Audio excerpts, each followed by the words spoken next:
Hoje você vai aprender, hoje você vai testemunhar o que acontece com uma pessoa que vai morar na roça, que vai morar num sítio, ou que simplesmente vai acampar, ou simplesmente vai se desenvolver numa floresta sem o devido preparo. Nós falamos sobre isso, eu deixei um vídeo 48 horas no canal ensinando a montar a mochila de sobrevivência. Inclusive a mochila está aqui, ó. Deixa eu pegá-la aqui para você ver.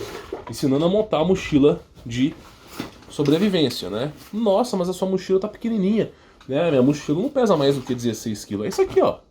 É isso que eu vou levar pra floresta, caso precise. Eu consigo carregar essa mochila com um dedo, ó. Ah, o pessoal falando, você vai carregar 50 quilos de mochila, 16 quilos, meu irmão. Né? Claro que vai ter aqui uma barraca, vai ter aqui uma isolante térmico e tal, você acrescenta mais 4 quilos aí. E claro, né, o facãozinho tá aqui. Então essa é a mochila, meu irmão, não tem muito mistério. Fiz um vídeo, fiz uma série no canal, porém tem uma coisa que é estritamente importante, tá? Dois fatores. Primeiro, né, você tem que saber tratar de sua saúde na floresta, no campo, né, até mesmo na cidade. E o segundo, né, inclusive eu vou estar passando para a tela do computador, as principais armas para sobrevivencialismo. Entenda como utilizar. Ah, mas eu não quero ter arma de fogo. Meu irmão, não precisa. Tá? Às vezes o cara é tão neurado, a pessoa só enxerga, é igual o voto de Cabresco, ela só enxerga pra frente. Né? O que é enxergar pra frente? O cara acredita que a única proteção que ele vai ter na floresta é a arma de fogo. Não, tem outras proteções. Por exemplo, o fogo é uma proteção, ok? Você tem, por exemplo, além do fogo, balestra, besta, né? Por exemplo, meu irmão, olha, se você pega uma 380, sério, olha só, e você atira no cara, muito provavelmente ele não vai morrer, tá? Pro cara morrer é uma série de coisas. Polícia com policial, você pergunta pra quem é militar que vai responder isso aqui tranquilamente. Por que o policial gosta do 9mm, não, gosta da .40 e não gosta do 9mm? Devido ao efeito stop power. Então, as pessoas vão querer calibres maiores para derrubar as pessoas com apenas um tiro. Então, esses calibres que são convencionais, vendidos ao público, né, as pessoas comuns, são calibres que, infelizmente, cara, o cara vai ter que descer, descarregar o pente de bala inteira para dar cabo no bandido. Com muita sorte vai uma ou duas balas. Então, o que acontece? O cara só enxerga que a única proteção na floresta é a arma de fogo.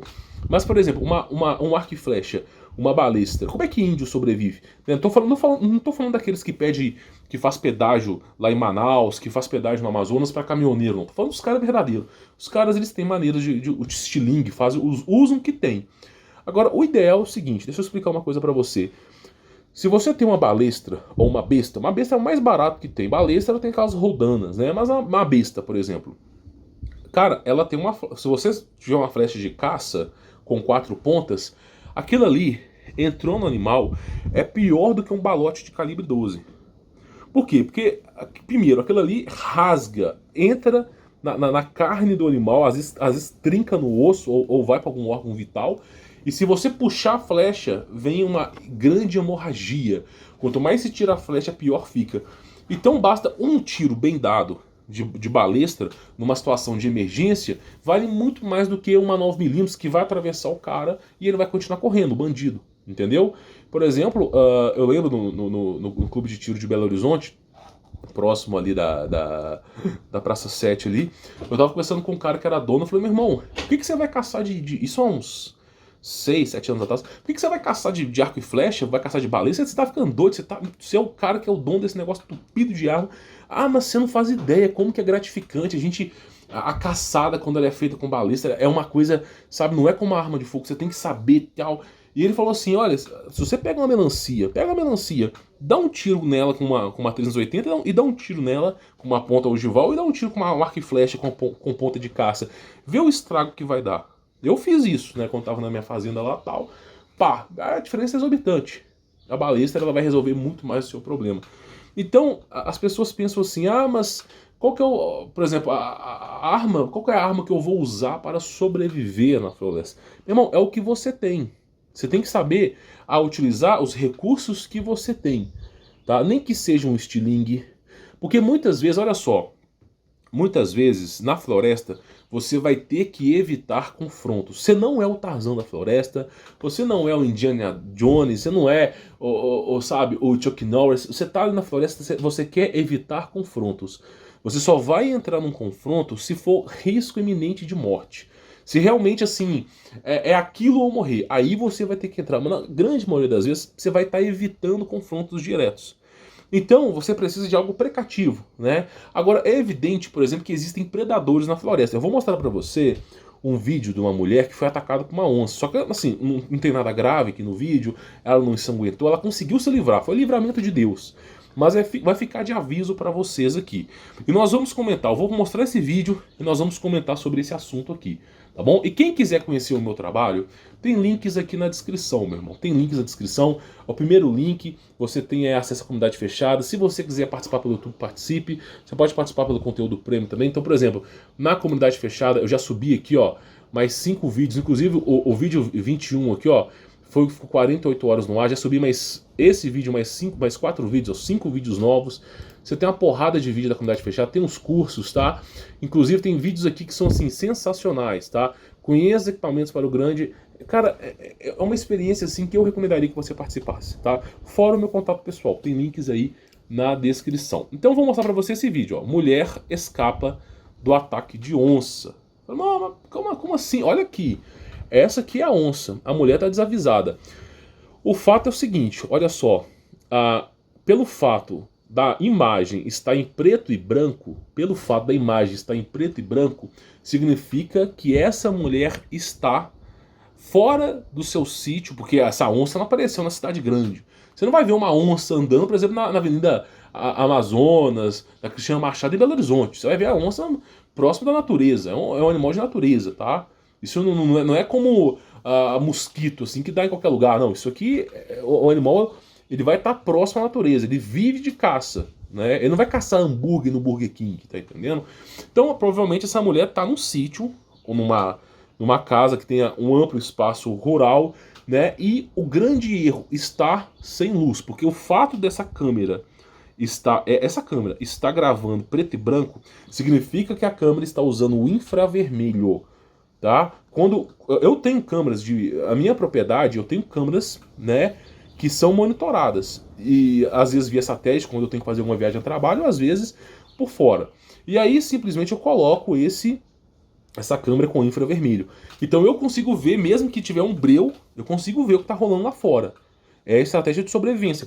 Só que ela está fora, próximo a alguma zona rural, uma mata fechada, está simplesmente, né, e a onça tem um hábito noturno, nunca esqueça, a onça ela pode caçar de dia, tranquilamente, mas o hábito desses predadores são noturnos. Predadores têm um hábito noturno, não é uma regra geral, você pode dançar de dia também, mas a grande maioria das vezes é de noite, tá? Aí essa mulher tá sentada na varanda, né, querendo, sei lá, fazer o quê? De noite. E aí vem a onça. Meu irmão, na minha propriedade, o que já apareceu de onça, tá? Agora, você tem que saber lidar com a situação. Tem que saber lidar. Você tem que saber administrar. Eu vou ser um cara louco, eu vou ficar dando pitoco em onça? Não, longe disso. Você tem que saber tratar a situação. Tá? Coisa que essa mulher aqui não faz nem ideia. Tá? Não faz nem ideia. Então vamos lá, vamos ver o vídeo aqui. Mulher escapa de ataque de onça, ó. Olha só. Olha que loucura, tá? Olha que loucura. Essa vai ficar sem cagar uma semana, desculpa a palavra, tá? Olha lá. E os caras... Tem um cara que chegou até de toalha aqui, eu tava tomando banho, ó. Olha pra você ver a loucura. Por quê? Porque a mulher está de noite. Aí, por exemplo, eu falo eu tenho uns amigos, eu falo assim, meu irmão, não dá pra você ficar de noite fora da propriedade. Por exemplo, eu tenho aqui... Nesse momento tem essa propriedade minha, eu tenho outras também. Essa que eu vim gravar vídeo e tal, receber algumas pessoas, mas eu tenho outras propriedades. Essa aqui até que é de boa, mas a quantidade de animal... Cara, eu comprei uma propriedade que, sério, eu já vi uma cobra dessa grossura assim andando lá. Você tem que saber lidar com a situação. Então, por exemplo, você olha só, olha, é aquilo que eu falo pra todo mundo. A Bíblia é o manual da vida. Tá? É claro que a Bíblia que eu recomendo é a King James, 1600 anos, edição de estudo 400 anos, editora Aba. Isso aqui é só demonstrativo. Mas eu falo assim, o manual da vida tá aqui, meu irmão. O cara que segue a Bíblia, ele sofre menos nesse planeta. O que Jesus Cristo ensina sobre situações como essa? O que Cristo ensina sobre isso? A noite vem quando ninguém pode trabalhar. Escute bem, a noite vem quando ninguém pode trabalhar. A parábola do joio e do trigo, né? Chegou a noite, né? O adversário plantou o joio junto ao trigo. Então, a noite é o horário que o diabo trabalha. A noite é das trevas, não tem o que falar. Então, a noite vem quando você não pode trabalhar. O local que você tem que estar à noite é dentro da sua casa, 4 paredes fechadas. Não é fora. O cara, por exemplo, o cara tem uma chácara. O cara tem um sítio, tem uma fazenda. Pra quê? Eu vou voltar o vídeo aqui, tá? Pra quê que o cara vai ficar lá de noite?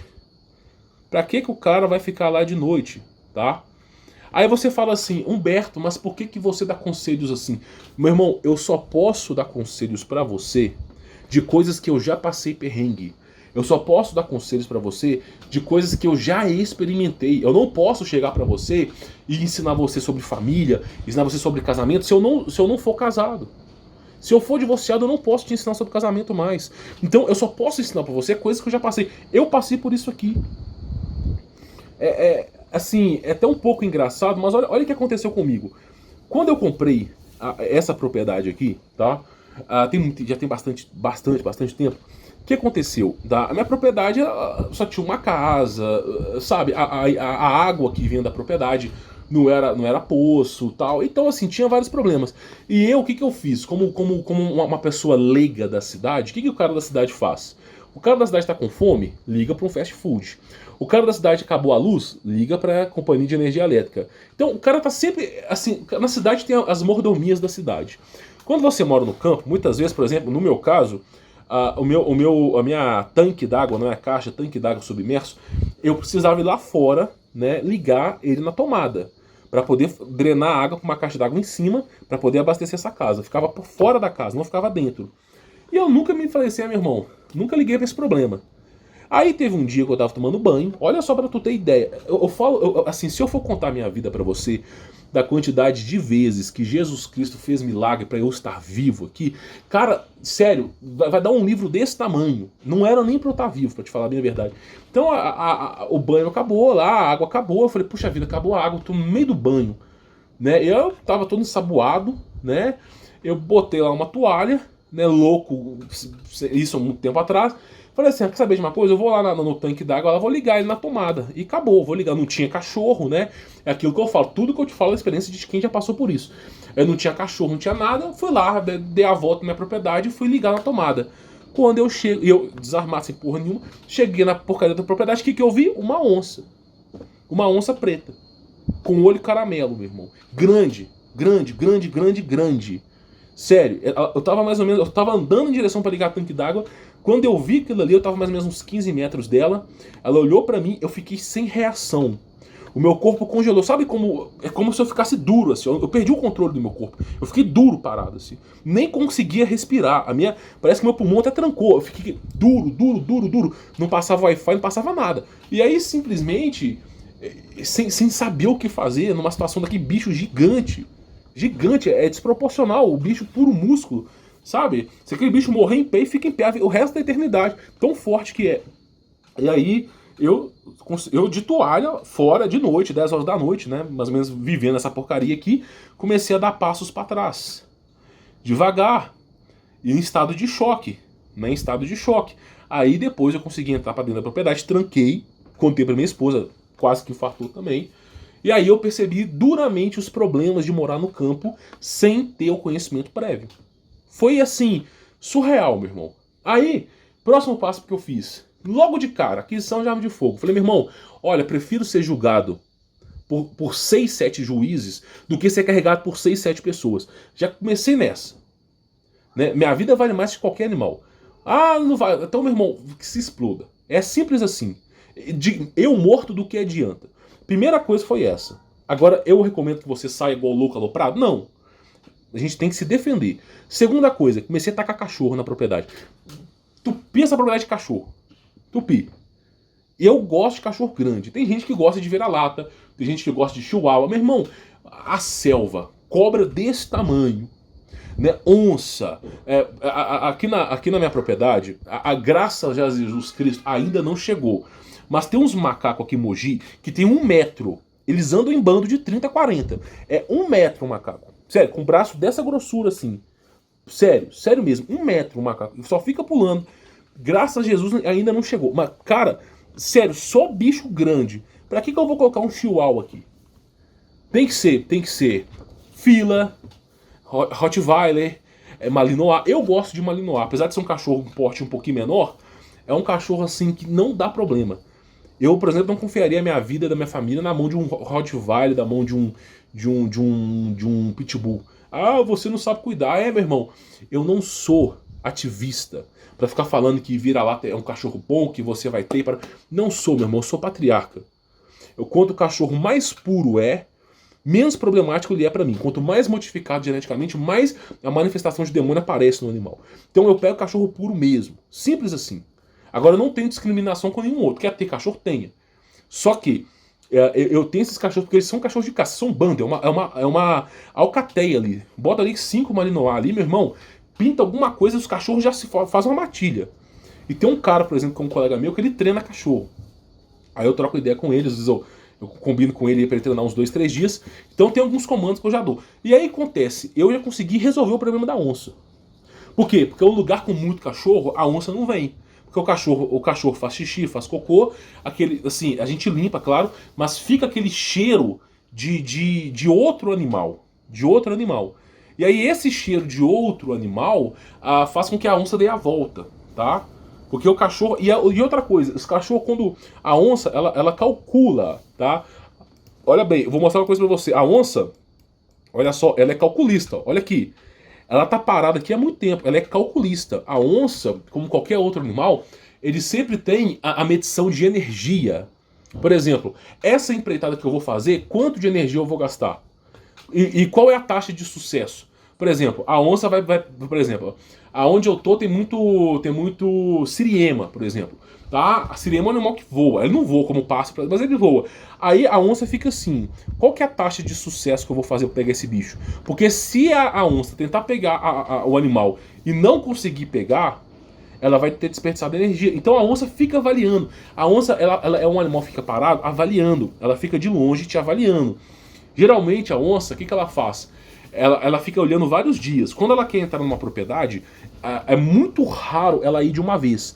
Ela fica avaliando. Ela vai, fica de noite ali, vê o movimento, vê que bicho que tem. Se você tiver galinha na propriedade, você tá, meu irmão, você vai ter que saber cuidar. Botou galinha na propriedade, muita cobra e predador. Pode esperar, tá? E aí é o seguinte, ela vai ficar avaliando, ó.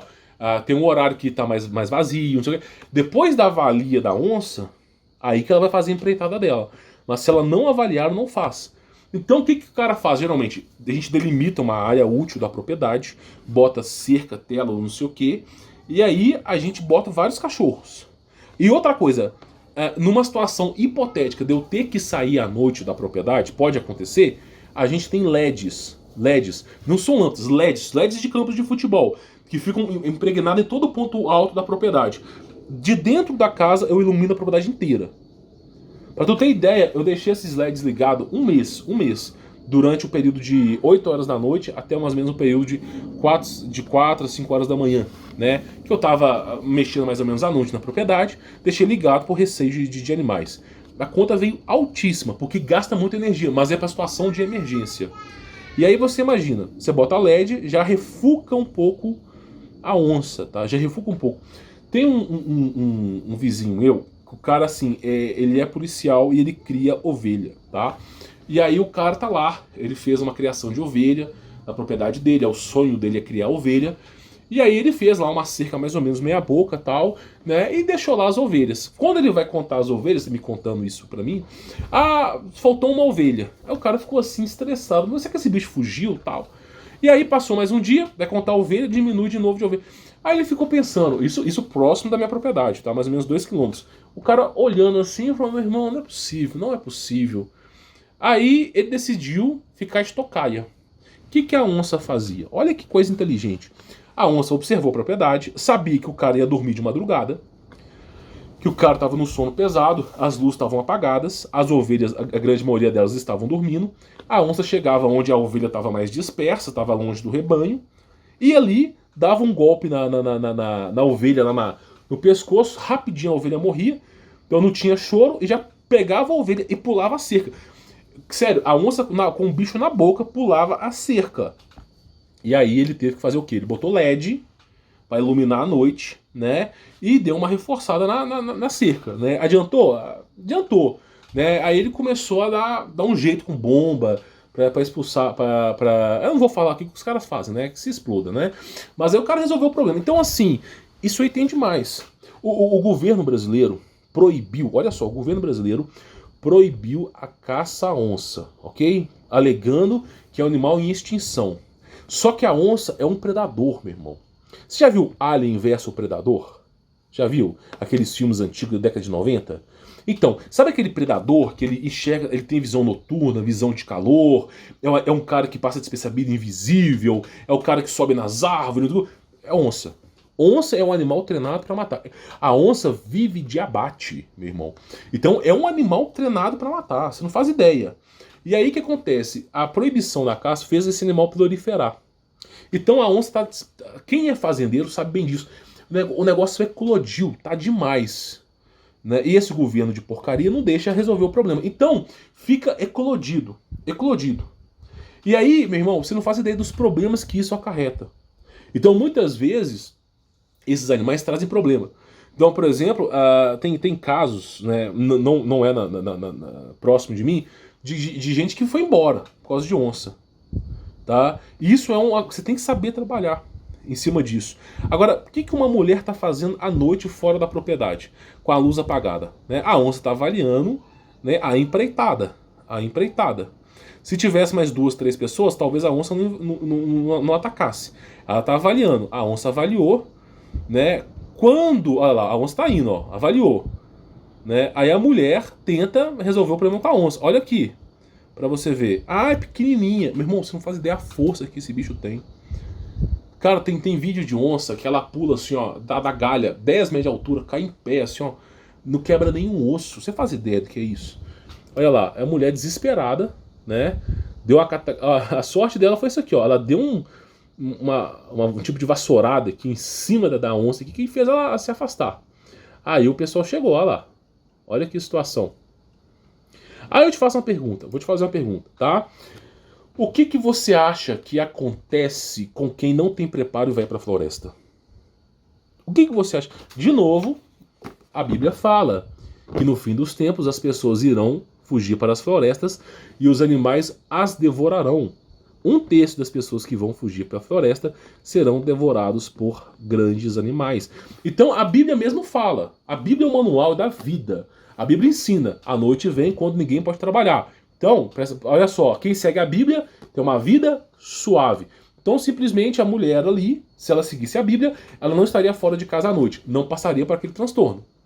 Aí o cara que está se envolvendo na floresta, ele tem que saber que 1/3 das pessoas vão ser mortas por animais. Então, sabendo disso, o cara tem que ter preparo. Ele tem que ter uma estratégia muito boa, para ele não ser 1/3. Tá entendendo? Então o que acontece? É isso que eu estou te dizendo. O cara que está preparado, ele não passa por essa situação. Então a pessoa que segue a Bíblia tem uma vida amigável, uma vida branda, uma vida doce, uma vida sem grandes sofrimentos. Sofrer todos nós vamos, mas vai sofrer menos. Tá? A Bíblia ensina, tem que morar na cidade? Não, a Bíblia fala, não more na cidade. Então esse é o manual da vida, ok? Se a pessoa seguir o manual da vida, olha o que vai acontecer. Ela não passaria por uma situação como essa. Graças a Jesus Cristo, uma intervenção divina, né, numa intervenção divina, simplesmente aí, né, os anjos de Deus fizeram com que essa mulher vivesse. Porque é muito provável que ela não saísse viva dali. Tá? Eu já vi gente, por exemplo, próximo de mim, que o cara era caseiro da casa, foi pro saco. Tá? Então tem que tomar muito cuidado. Lembra bem que esse livro aqui, tá, não é de enfeite. Não é de enfeite. A Bíblia, ela é muito taxativa, ela tem regras. ok? Estou falando aqui para você do que Cristo ensina. Jesus Cristo mesmo diz: a noite vem quando ninguém pode trabalhar. Tem um propósito. Outra coisa, Jesus Cristo ensina a orar, a intervenção divina, para que os problemas não sejam pedra de tropeço na sua vida. Outra coisa, é dito que aqueles que vão fugir para a floresta, nos fins dos tempos, que vão fugir em desespero, serão devorados. Então você tem que entender, a floresta não é lugar para amadores. A pessoa fala assim: Humberto, tem hora que você defende a floresta, tem hora que você condena a floresta. Eu não consigo entender. É muito simples. Você tem alguma experiência com a floresta? Se você tiver alguma experiência com a floresta, ok, meu irmão, se prepare, ok. Agora, uma mãe de família que viveu 30 anos num apartamento, numa casa, vai se embocar na floresta. Você quer que eu bato palma? A pessoa não faz nem ideia como é que faz fogo. Você quer que eu realmente bato palma? Eu só instigo a pessoa, novamente, o que está na Bíblia. Viver é Cristo, morrer é lucro. Então, você tem que entender que tem pessoas que não faz o menor sentido ir para a floresta. Tem pessoas que não faz o menor sentido nem sair das cidades. Mas, infelizmente, é o que eu digo, né? Cada um, são dois pesos de uma medida. Cada pessoa na Terra vai sofrer de uma maneira. Sofrer todos nós vamos, tá? Agora a Bíblia instiga. Tá entendendo? Agora, olha que coisa interessante. Aquela mulher estava sofrendo. A Bíblia ensina, tá, que você não pode estar sozinho à noite e que você precisa do quê? De um vigia. Olha bem, o que Cristo ensina em suas parábolas, né? Que tem que ter um vigia, porque o vigia vai avisar dos problemas, né? Fala sobre aquele que é o vigia, que vai estar antevendo nossos problemas. Isso aqui fala em Mateus. Mateus, até na Nova Aliança. Então você vê o quê? Se tivesse um vigia, uma pessoa em vigia ali, já resolveria o problema. Eu, por exemplo, com os meus filhos, o que eu faço? Eu sou o vigia. Por exemplo, eu tenho uma propriedade, tá? Por exemplo, algum dos meus filhos quer brincar na propriedade, num campo aberto, tô lá com a minha arma pronto uso de vigia. De vigia. Se aparecer alguma coisa, é ele ou nós. Então simplesmente tem que ter um vigia. Se você seguir a Bíblia, meu irmão, você vai ter uma vida abençoada. Deus ensina, se você seguir isso aqui, a sua vida vai ser abençoada. Se você se afastar da Bíblia, sua vida vai ser prejudicada. A escolha é sua, tá bom? Esse é o manual da vida, tá? Aquele que segue o manual. Olha só, é aquilo que eu sempre digo. O cara que vai dirigir um carro, ele tem que ter alguma instrução. Se o cara vai, eu vou pegar o carro que eu nunca dirigi na vida, né? Eu só vi o cara acelerando mais ou menos. O que vai acontecer? O cara não vai longe, o cara vai colocar a vida de todo mundo em risco, o cara vai bater o carro e, propositalmente, o cara pode até se matar, o carro pode capotar, cair do penhasco, então, ou bater no caminhão. Então, o cara que não tem instrução, para dirigir um carro, ele vai, por exemplo, né, se precipitar, vai se desolar, vai se destruir. Tá? Eu vou pausar o arquivo para eu não perder o arquivo aqui. Ele vai se precipitar, se desolar e se destruir. Agora, o cara que tem uma certa instrução no carro, não quer dizer que ele tá longe dos problemas, mas ele sabe que existem os problemas e ele vai se antever. Aí o cara já começa a sofrer menos. Ele vai sofrer? Vai. Vai ter batida? Vai ter batida. Mas o cara tá instruído, ele sabe o que fazer. E aí, quanto mais ele estuda sobre o assunto, mais capacitado ele fica. Até chegar um ponto que ele consegue ir e vir sem bater, com a família totalmente segura. Então é o que eu digo, a Bíblia é um manual. Como é que você quer dirigir a sua vida? Como é que você quer dirigir o seu carro se você não tem instrução? Tudo que vai acontecer é que você vai sofrer. É simples. Não é Deus que vai sofrer. Deus não precisa de você, é você que precisa dele. Então, você que vai sofrer. Você estando longe da Bíblia, longe do manual, você vai sofrer.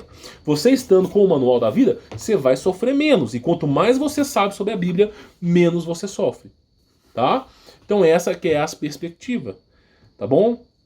Então, um problema desse era facilmente evitado. Esse problema que aconteceu era facilmente evitado se a pessoa tivesse, né, verdadeiramente estudado a Bíblia. A noite vem quando ninguém pode trabalhar. É Cristo, o próprio Deus, manifesto na carne, que nos ensinou. Você vai contra o próprio Deus? Não. Se Deus falou que nós não podemos caminhar, é por causa disso. E ele ainda fala, qual é o homem que caminhando à noite não tropeça? Deus, o próprio Deus falando que se você caminhar à noite, você vai tropeçar. E olha que coisa interessante. Então, assim, olha a instrução bíblica para isso. Por que você acha que o cara que é tenente do exército, o cara que faz busca de resgate na floresta, ele busca de dia, não busca à noite? Porque tem um propósito. Tá? Então é aquilo que eu falo, a Bíblia é o manual da vida. Se você quer ter uma vida feliz, uma vida doce, uma vida amigável, né, siga a conduta bíblica. Se você quer uma vida turbulenta, cheio de problemas, tudo desmoronando, dirigindo um carro igual louco, desgovernado, se afaste da Bíblia. A escolha é sua, tá bom? Bom, vou ficando por aqui. Quem quiser conhecer o meu trabalho, tem links na descrição. Primeiro e o segundo link. Primeiro link é do meu conteúdo premium. Você vai ter o meu contato pessoal, todos os meus cursos, tá? E também acesso à comunidade fechada exclusiva também que você teria aqui no YouTube, tá? Quem quiser participar, primeiro link aí na descrição. Fique na paz.